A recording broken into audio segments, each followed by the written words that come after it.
Hello everyone, this is Highlander from MTG Cardsmith doing another custom Magic the Gathering card review. And today I have a special guest with me, Islandsnake, a good friend of mine. Say hello, Island.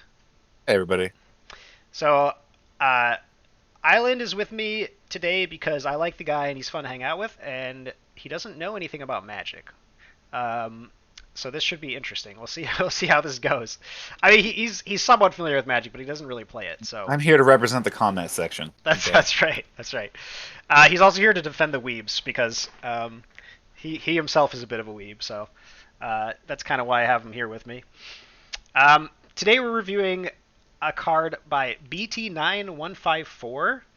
Um, and I don't believe this is part of a set or anything. This is just a standalone card. So let's take a look at this. So, Island, how do you think we pronounce this name here? Nanas? Inanis? Yeah. Inanis? Because there's a little thing there. Inanis? I know, but like it doesn't sound right when you do it that way, right? Like Yeah. so you just ignore it Just and ignore say it. it the way you want. All right, fair enough. Inanis, empty-headed.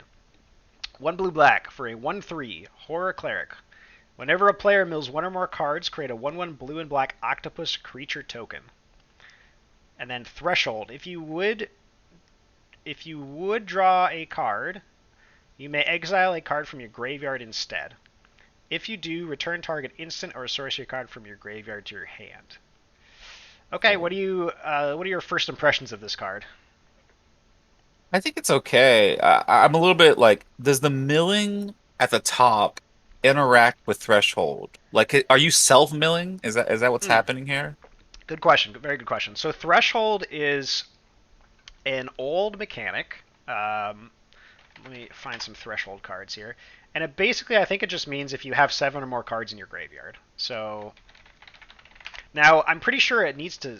Oh no, I guess not. I was gonna say I'm pretty sure it needed to actually say that on the card. Like here it does. On the old cards, I guess it doesn't. Let's look at. Let's see. Check out one of these old cards and see if it's been. Yeah, yeah, yeah. So they've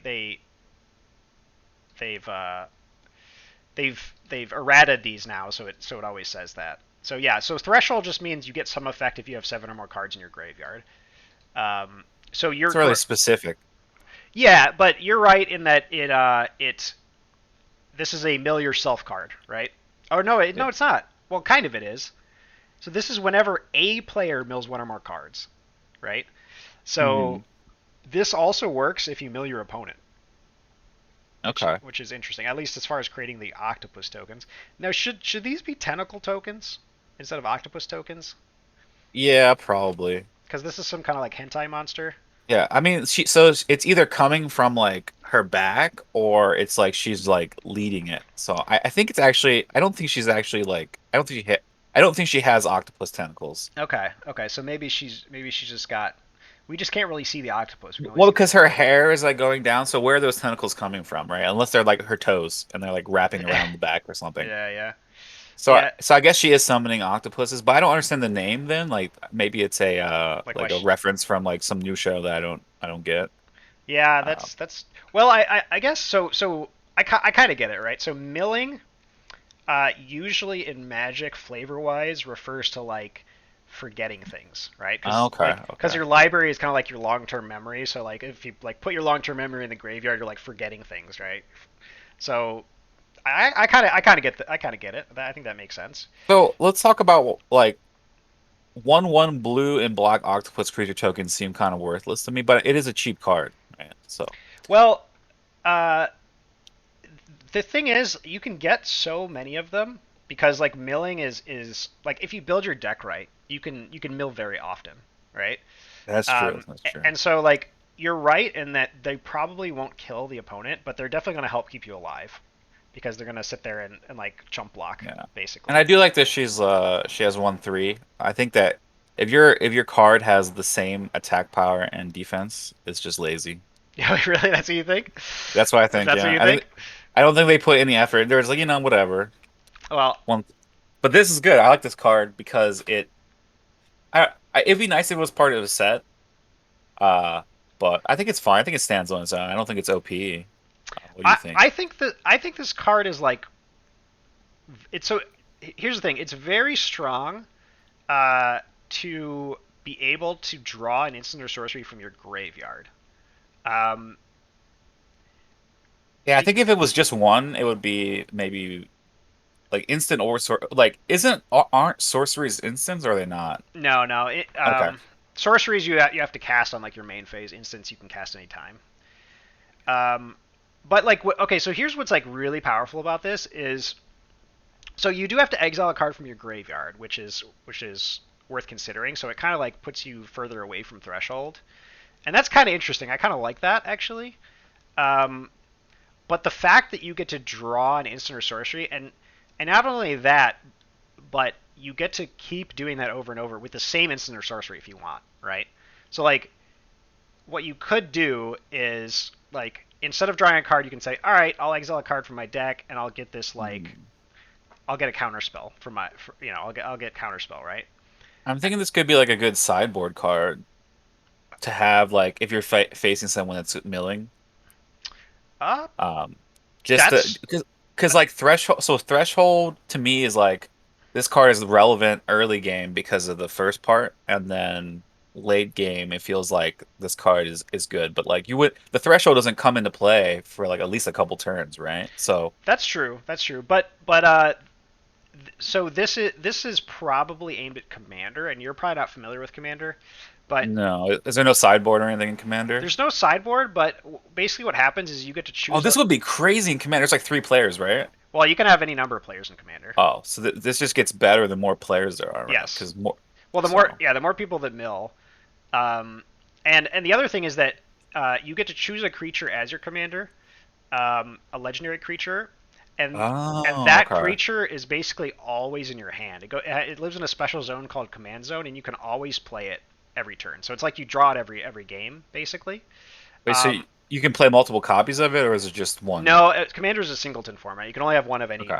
any copy of a card, but Oh, jeez. you can always play your commander every game, Oh, basically. so that does make this more like in Commander. It's like you're gonna get the utility out of Threshold Yeah, and because you're gonna build your deck to mill here, right? You're gonna build your deck to both mill yourself and the opponent.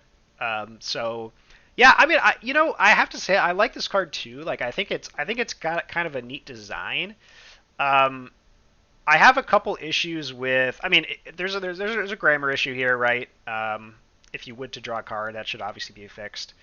Um, I do like that you need to exile a card from your graveyard here because it sort of means you have to keep you have to keep up with threshold. You can't just like you don't just like unlock it and it's there.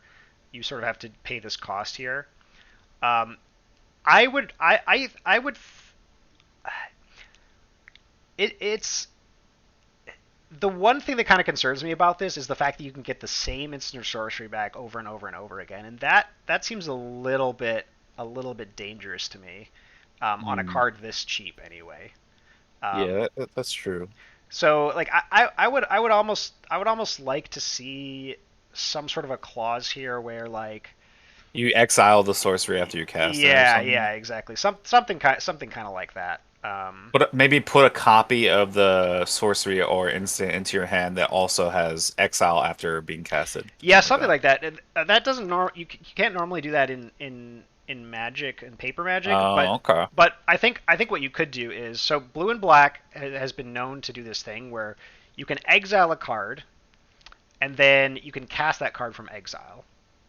Um, so I think you could do something along those lines where instead of putting the card to your hand, you exile that card and you can cast it from exile.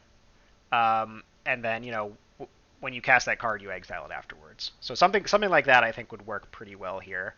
Um, Yeah. uh, and then I guess my the other thing I'd have to say is it looks like you probably need to. I mean, threshold nowadays does include the extra text where it says as long as 7 or more cards are in your graveyard.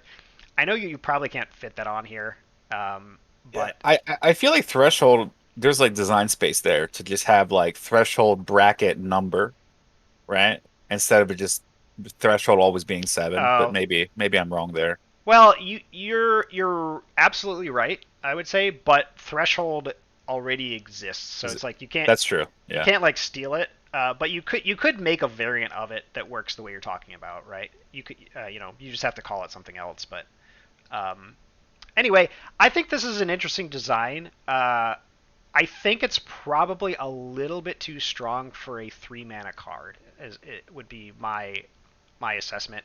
I think this like this sort of like get your instant or sorcery back every time. I think is also a little bit too much. So I think I would probably change one or the other, and I would prefer to probably change this returning to an exile clause. Exile an instant or sorcery, and you can cast it. Um, but yeah, I do like the design actually here quite a bit. Uh, you know, the art is anime, which again, I have nothing against anime, but I like my Magic cards to look like Magic cards. But this one's I mean, I actually feel like it's close. it's I think pretty it's close. close. Yeah, it's pretty close. I mean, I, it's anime only because of the color palette. I think well, really. well, just because of the Yeah. character design, really. Like Yeah. it really is a digital painting mostly. It's just sort of the character looks a little strange. So, um, okay, so I mean, I think 4 out of 5. That's my you give it a rating. 4 out of 5. I have to Yeah. give it a 3 out of 5, and the only reason for that is in my book, 4 out of 5s need to be um, flawless when it comes to presentation, and this one has a Oh, okay. Well, yeah. grammatical grammatical You're right. issue. I'm gonna give it a 1 out of 5. No, So no, not a one. Uh, it's unplayable this way. unplayable. Yeah, it's unplayable. That's true. Um, Yep. So I'm gonna give it a 3 out of 5. I think it's close. I think it's very close to a 4 out of 5, though. I think if you fix the couple issues that I mentioned, I think this could be an easy 4 or even a 5 out of 5. So yeah, Nice. that's our review of Bananas. Inanus Empty Headed. Thank you for watching.